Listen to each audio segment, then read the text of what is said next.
Hey now, good morning. Happy Monday, PASW staff, clients, and our friends joining us for Film Scoring Monday. Please join in if you haven't. It's where we look at a scene and I take out the music and you come up with the best possible choice. And there's a prize, monthly prize for and I've seen a lot of progress and growth from many, all of you actually. So that's terrific. Good job on the general last week. That was so fun looking at Buster Keaton. And we're going to get right to work on a small little indie film that's one of my favorites. We're going to have a lot of fun, very classy, funny. We're going to just have a ball today. So today we'll be looking at the 1996 American comedy drama film, Big Night.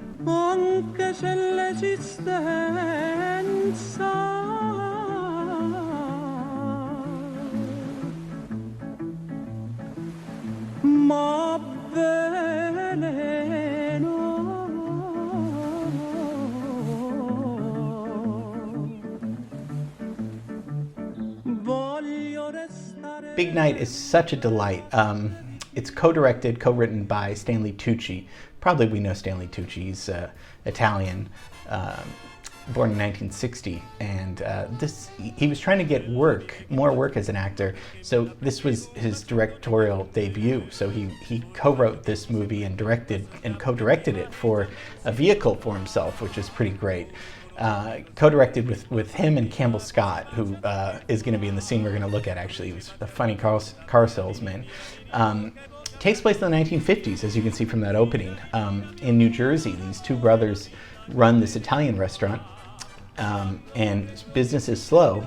And there's another one, a rival Italian restaurant, where it's kind of like, like a Buca di Beppo, and they're kind of like a, It's that same story where, we'll get into the plot, but the other business is doing much better than their business, and they might tumble if they don't get some people coming in to eat. So, film premiered at Sundance and made kind of a splash, nominated for the Grand Jury Prize, and then they won Tucci won the Independent Spirit Award for Best Screenplay. And this is about an artist and that problem that artists have with, do we sell out? Do we stay true to our art? That is Tony Shalhoub's character, who is Primo. Primo's the first, right? And Primo's the older brother. So it's two brothers, like I said, and Stanley Tucci is Segundo, the second. Primo is the artist. He's the perfectionist, and he's not going to change his... And, of course, culinary arts and all that stuff and skills is an art, as we know. Chefs are artists. He doesn't really want to compromise his art. I just don't see anything that looks like a shrimp or a scallop. it's not what I expected. But I get a side order of spaghetti with this, right? Why? Well, no. I thought all main courses come with spaghetti. Well, some, yes, but you see, risotto is rice, so it is the starch, and it doesn't go really with pasta. But I don't... Honey, order a side of spaghetti, that's all. And I'll eat your meatballs. Yeah, he'll have the meatballs. Well, the spaghetti comes without meatballs. There are no meatballs with the spaghetti? No, sometimes spaghetti likes to be alone. Segundo Tucci is much more into... If you have to compromise, fine, because we have to keep this business afloat.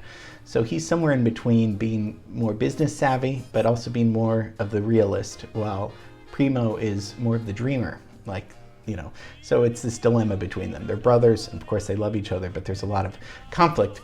Also, Primo likes Italy and likes they're immigrants. This is a common immigrant story where one person, a sibling usually, is like, why did we come to America? They treat us terribly. I mean, it's like, and Stanley Tucci's like, no, America is the land of opportunities and freedoms. We have to show them that we can do it. So it's this conflict of, why did we leave home to come to a country that doesn't understand us?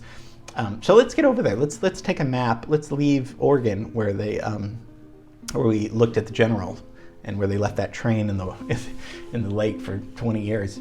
Let's go over to New Jersey. This is where they open their restaurant. It's called Paradise.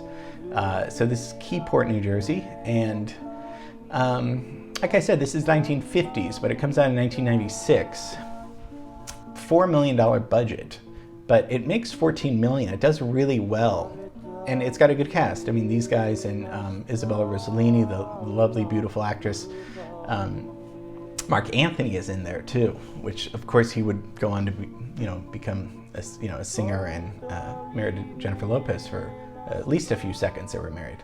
So their restaurant's struggling. They need to make a change. They need more people in there. So one night, Stanley Tucci's character goes over to the Buca di Beppo type restaurant, and this guy's super successful. He's hilarious. He says a good line too, and this is something we should think about, because everybody's in the nightclub in his restaurant, and nobody's in their restaurant. This is what I have to say to you. Give to people what they want. Then later you can give them what you want. Good advice for artists, and so Tucci listens to that. This guy's kind of a weasel. So what he does is he says, you know what, I'm very good friends with Louis Prima. Louis Prima we did a class on, so we know all about these things. He was maybe one of the most famous jazz, jump blues, singer and trumpet players in the 50s. He was like Frank Sinatra. That's like on par with saying. So he's like, I can get him to come into your restaurant, and once you get that, you're set. So he brings this kind of false hope. So he's like, this is their big night. Make a big dinner. We'll invite all, make it exclusive, and Louis Prima will come to your restaurant because I know him.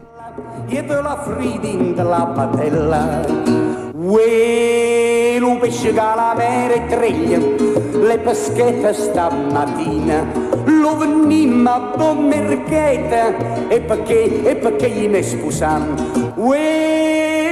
lo pesce. So, like in, even though the studios wanted to change the ending, like in true form, there's disappointment, and Louis Prima doesn't come. So it's bittersweet. There's a lot of emotion between these two brothers, a lot of conflict, a lot of, this American dream that is not coming true for them too much. It's very realistic and heartwarming in a sense. So that's what's going on. Music is by Gary DeMichelle.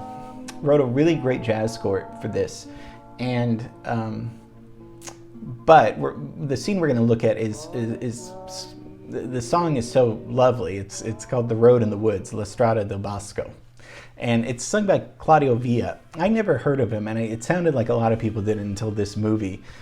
Was a great Italian-American singer, recorded over 3,000 songs, and so the scene we're going to look at is maybe halfway through the movie. And Stanley Tucci is just, like, again, he's torn between being loyal to his brother, but also trying to make his way as an American and as an immigrant. So he goes by this car lot, and he just wants to get a peek at, like, what's the American dream? What are these other people? They're driving these nice cars. Could I drive this car? So Campbell Scott, who is just a cameo in this, but he's the co-director in this, it's kind of a very kind of sleazy car salesman who doesn't remember how he broke his hand. We're not really sure. And he's just like, well, you want to take it for a test drive? Let's do it. So there's this brief glimpse of real happiness and freedom that Stanley Tucci's character has. So let's switch it up. Let's take a look at the scene just without any music, and you tell me what you hear.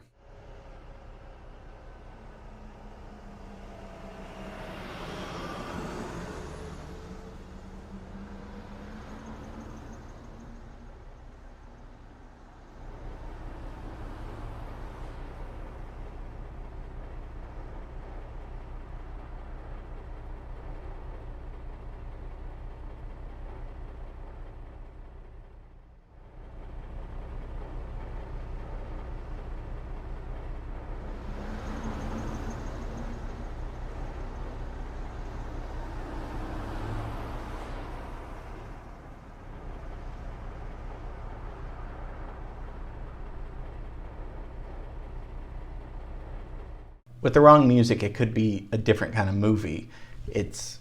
But they're smiling, they're laughing, there's slow motion, right?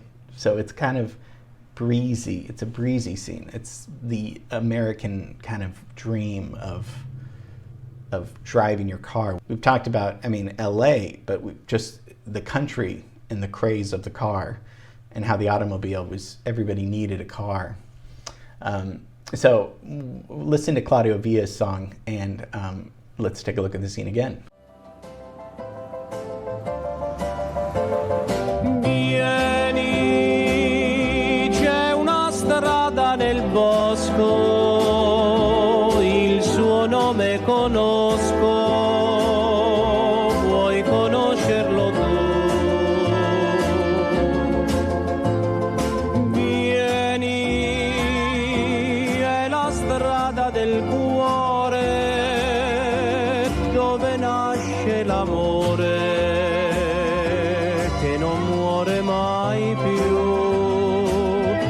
Laggiù tra gli alberi, intrecciato coi rami in fior, c'è un nido So come, okay?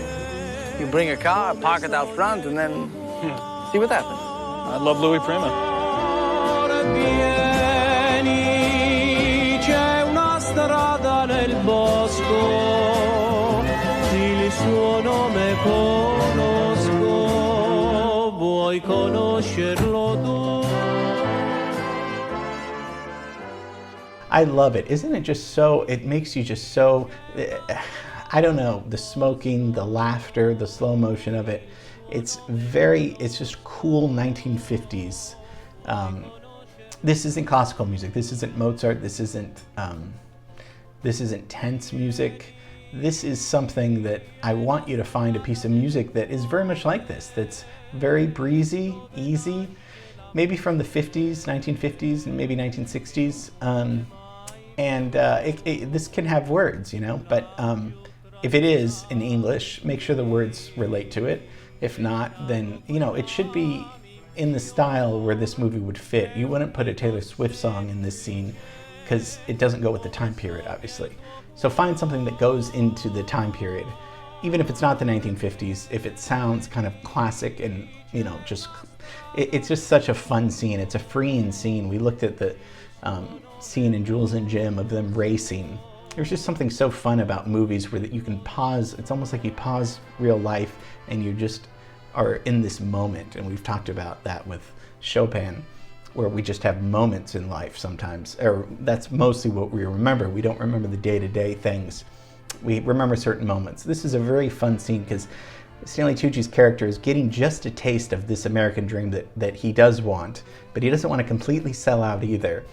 And it's a lovely movie. It's so good, Big Night. So thank you for letting me share this with you. And you know, let me know if you have questions, or you know, if you want to try different things, that's okay. But let's just make this a fun scene. You know, this is classy. This is yeah, okay. So get it to me tomorrow, and got a great week planned for you. Hope you're safe and well, and love you. And you know I'm going to be here tomorrow, so that's how we do it. Okay, take care. Bye.